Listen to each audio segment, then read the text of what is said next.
یہ کروا دیا آپ کو۔ کسی اجلاس یا اسمبلی کی باضابطہ رائے جس کا اظہار ممبران سے ووٹ کے ذریعے حاصل کی رائے قرارداد کہلاتی ہے۔ اور اس کے بعد جی قرارداد کی مندرجہ ذیل اقسام ہے: معمولی قرارداد، خصوصی قرارداد اور غیر معمولی قرارداد۔ غیر معمولی اجلاس سے کیا مراد ہے؟ نیز کے مقاصد بیان کریں۔ ایسے اجلاس جو سالانہ اور آئینی اجلاس کے علاوہ ہوتے ہیں جس میں کسی خاص مسئلے کو زیر بحث لایا جائے، غیر معمولی اجلاس کہلاتے ہیں۔ ان کے مقاصد درج ذیل ہیں: کسی خاص مسئلے کے حل کے لیے، کمپنی کے سرمایہ میں کمی بیشی کے لیے، تمسکات جاری کرنے کے لیے، یا آئین یا ضوابط میں ترمیم۔ آئینی رپورٹ سے کیا مراد ہے؟ ایسی رپورٹ جس میں کمپنی کے تمام معاملات کے بارے میں مکمل معلومات فراہم کی جائے، آئینی رپورٹ کہلاتی ہے۔ کمپنی کے اجلاس سے کیا مراد ہے؟ کسی کاروباری یا انتظامی امور کے لیے ڈائریکٹر یا حصہ دار کی رائے معلوم کرنے کے لیے کوئی اجلاس بلایا جائے تو یہ کمپنی کا اجلاس کہلاتا ہے۔ بس اتنا ہی کر لیں۔ آئینی اجلاس سے کیا مراد ہے؟ کمپنی کا کمپنیز آرڈیننس 1984 کے مطابق پہلا بلایا جانے والا اجلاس آئینی اجلاس کہلاتا ہے۔ یہ اجلاس آغاز کا سرٹیفکیٹ حاصل کرنے سے 3 سے 6 ماہ کے درمیان بلایا جاتا ہے۔ مشترکہ سرمایہ کی کمپنی کا خاتمہ کن طریقوں سے کیا جا سکتا ہے جی؟ یہ ہے جی کمپنی کا خاتمہ کمپنیز آرڈیننس 1984 کے تحت مندرجہ ذیل طریقوں سے کیا جاتا ہے۔ کمپنی کا خاتمہ بذریعہ عدالت، اور دوسرا جی رضاکارانہ طور پر، اور تیسرا ہے جی عدالت کی زیر نگرانی۔ یہ 3 طریقے ہیں جی اس کو ختم کرنے کے۔ یہ رہنے دے، یہ والا سوال ٹھیک ہے، اس کو رہنے دیں آپ لوگ۔ نیکسٹ چلتے ہیں ہم اگلے پیج پہ۔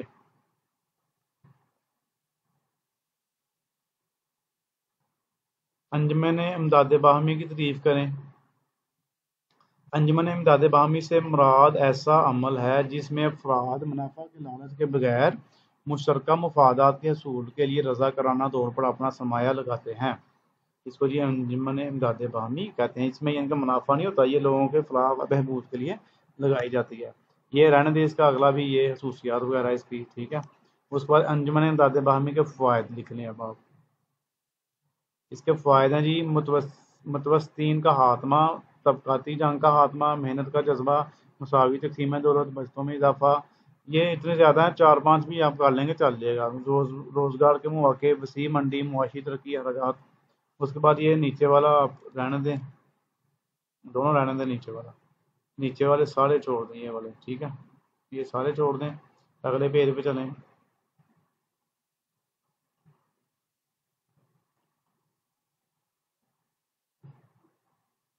اچھا یہ کر لیتے ہیں۔ انجمن امداد باہمی کا نفع کس طرح تقسیم ہوتا ہے؟ انجمن کو حاصل ہونے والا سرمایہ 10% اراکین میں تقسیم ہوتا ہے اور باقی سرمایہ ممبران کی خدمات اور دیگر سہولتوں پر خرچ کیا جاتا ہے۔ پیدا کاروں کی انجمن امداد باہمی سے کیا مراد ہے؟ یہ کارکن چھوٹے صنعت کار اور سرمایہ دارانہ نظام سے چھٹکارا حاصل کرنے کے لیے قائم کرتے ہیں۔ ان کی رکنیت محسوس اشیاء کے پیدا کاروں تک محدود ہوتی ہے۔ کاروبار کی تمام سرگرمیاں ممبران خود ہی سر انجام دیتے ہیں۔ اس کے بعد ملکی تجارت میں بیچیک سے کیا مراد ہے؟ بیچیک بل سے مراد ایسی تجارتی دستاویز ہے جس میں فروخت شدہ مال کے متعلق ضروری معلومات کا اندراج ہوتا ہے۔ رقم کا لین دین بھی اسی بل کی بنیاد پر کیا جاتا ہے۔ صارف کی تعریف کریں۔ ایسے افراد یا ادارے جو اشیاء کو استعمال کرنے کے لیے خریدتے ہیں صارفین کہلاتے ہیں۔ آگے جی تھوک فروش کی کارخانہ کے لیے 4 خدمات بیان کیجیے۔ پہلا جی مال کی ظاہر مقدار میں خرید، پیش کی ادائیگی، خوردہ فروشوں سے رابطہ، اخراجات میں بچت، نقصانات سے نجات، قیمت میں استحکام۔ تھوک فروش کی خصوصیات بھی کر لیں۔ اشیاء کی فروخت، مال کی خرید، مال کی مقدار، مال کی نوعیت، نقد یا ادھار فروخت، کاروبار کی جگہ۔ اس کے بعد عمومی تھوک فروش سے کیا مراد ہے؟ یہ تھوک فروش کئی اشیاء کا کاروبار کرتے ہیں، مثلا فرنیچر، کھیلوں کا سامان، الیکٹرانکس کا سامان، کراکری وغیرہ۔ خالص تھوک فروش سے کیا مراد ہے؟